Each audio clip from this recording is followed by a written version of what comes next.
L'École supérieure d'administration, d'économie, de journalisme et des métiers de l'audiovisuel ESAE offre de nouveaux challenges pour l'année universitaire 2023-2024. Étudiantes et étudiants, parents d'élèves nouveaux bacheliers, ESAE, c'est la garantie d'une formation de qualité à des conditions très avantageuses. À Gbedjromede, à Papa, à Boumekalavi et Parakou, inscrivez-vous en administration générale, administration du travail et de la sécurité sociale, trésor et finances publiques, impôts, diplomatie et relations internationales, journalisme et métiers de l'audiovisuel, gestion des marchés publics, planification et développement local, sciences économiques, sciences juridiques et toutes les filières des sciences de gestion. ESAE vous offre des bourses, demi-bourses et de réductions pour les premières inscriptions dans toutes ces filières. Waouh! En licence 1, 2 et 3 et en master, bénéficiez jusqu'à 50% de réduction sur tous nos sites. N'est-ce pas génial? Infoline. ESAE Gbedjromede, 3e rue à droite en quittant le carrefour Le Jador pour la BIBE Jéricho ou au plus 229 90 93 65 21 98 98 14 00 à Kpakpa au plus 229 52 88 33 33 à Boumekalavi au plus 229 52 88 44 44 Parakou au plus 229 52 46 12 12.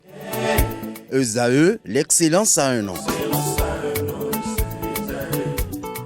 Bonjour à toutes et à tous. Le Bénin joue le Lesotho au stade Moses Mabida de Durban ce mardi 21 novembre 2023.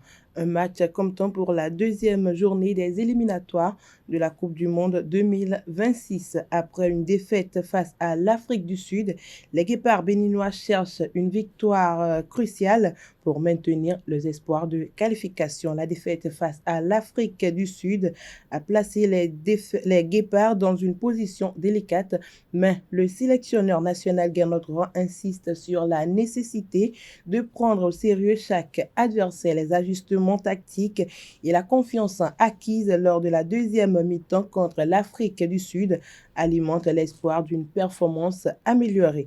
L'enjeu de la rencontre est crucial. Les Guépards du Bénin cherchent à obtenir les 3 points pour rester dans la course à la qualification pour la Coupe du Monde 2026. L'heure du match est fixée à 14h heure de Cotonou et promet une confrontation passionnante entre deux équipes déterminées à poursuivre leur rêve de participer à la plus grande compétition mondiale de football.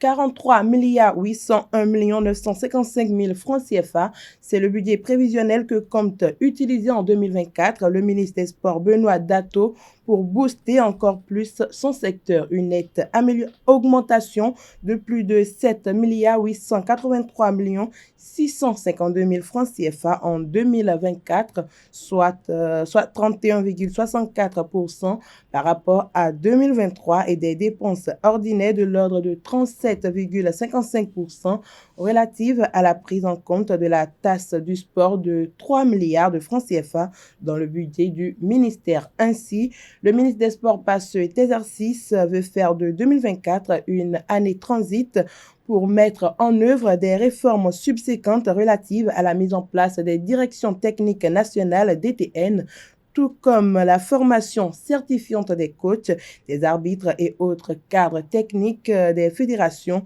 et centres de formation sportive. L'année 2024 va permettre aussi la mise en place d'un cadre de concertation avec les fédérations pour la gestion plus efficace et efficiente des activités sportives, la formation et le renforcement des capacités des entraîneurs, des encadreurs pour la performance du programme des classes sportives tiennent aussi une bonne place dans ce budget.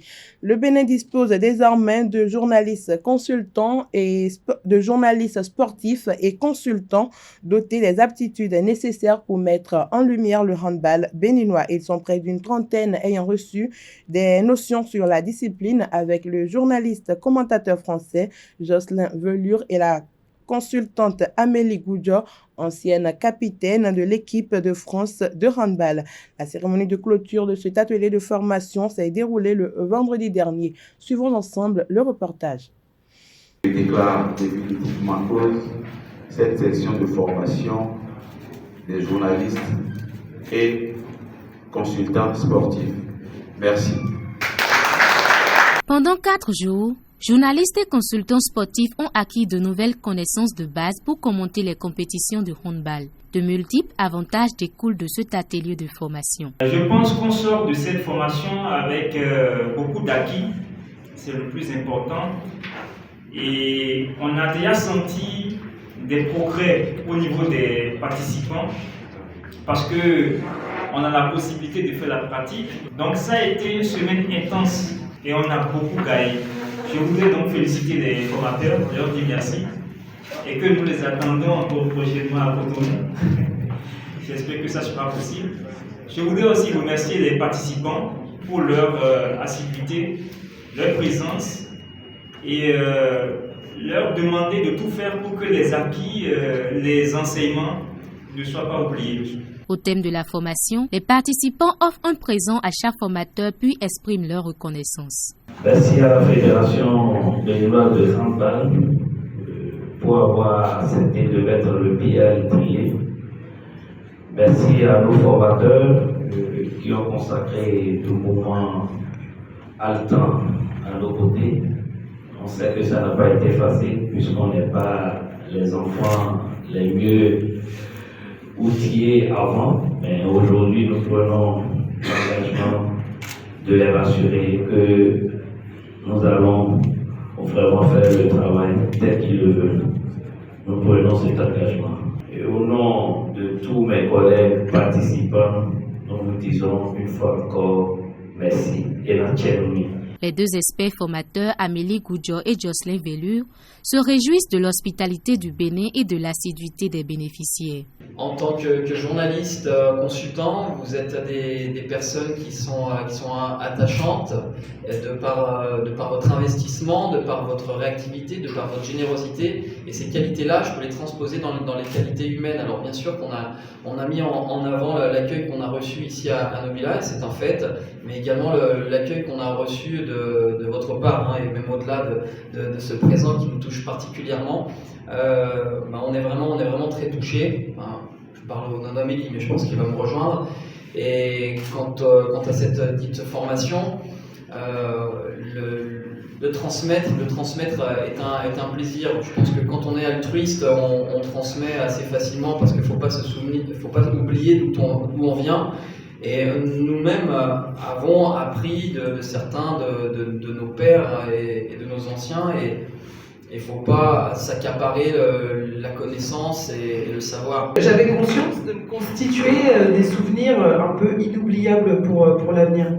Et de jour en jour, de demi-journée en demi-journée, à chaque fois c'était des claques émotionnelles, des claques de partage, de relations humaines vécues, et c'est pas fini. Et c'est une aventure extraordinaire. J'ai pas grand chose encore à rajouter en plus, si ce n'est que vous imaginez la fierté que j'ai parce que je suis aussi béninoise.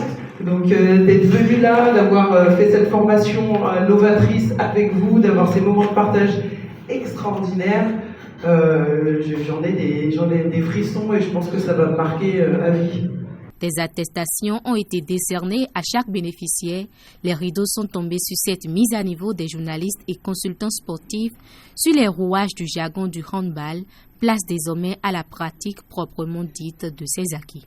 Avant-dernière information, la finale de la 3e édition de la Ligue des champions féminines de la Confédération africaine de football CAF a connu son épilogue dimanche dernier. En termes d'une finale à sens unique, ce sont les Sud-Africaines Mamelodi Sundowns qui se sont adjugées le trophée de cette 3e édition. Après le sacre des hommes à l'African Football League, c'est au tour des dames. Elles ont décroché ce trophée de la Ligue des champions féminines de la CAF. Andile Dalmini et ses coéquipières ont battu le Sporting Club de Casablanca 3-0 grâce à des réalisations de Tola Kele Tebogo, auteur d'un doublé, et de Rabal Boatemelo.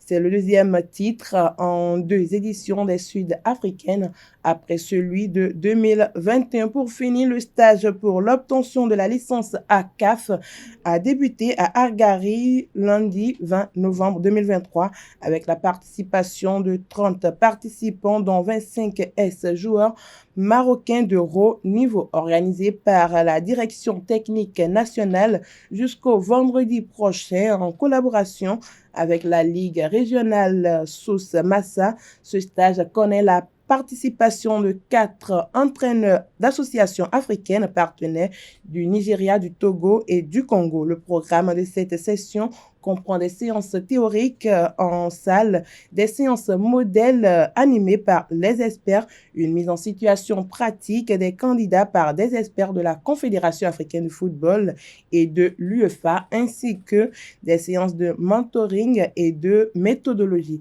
C'est tout pour la page des sports de ce matin. Merci et à très bientôt.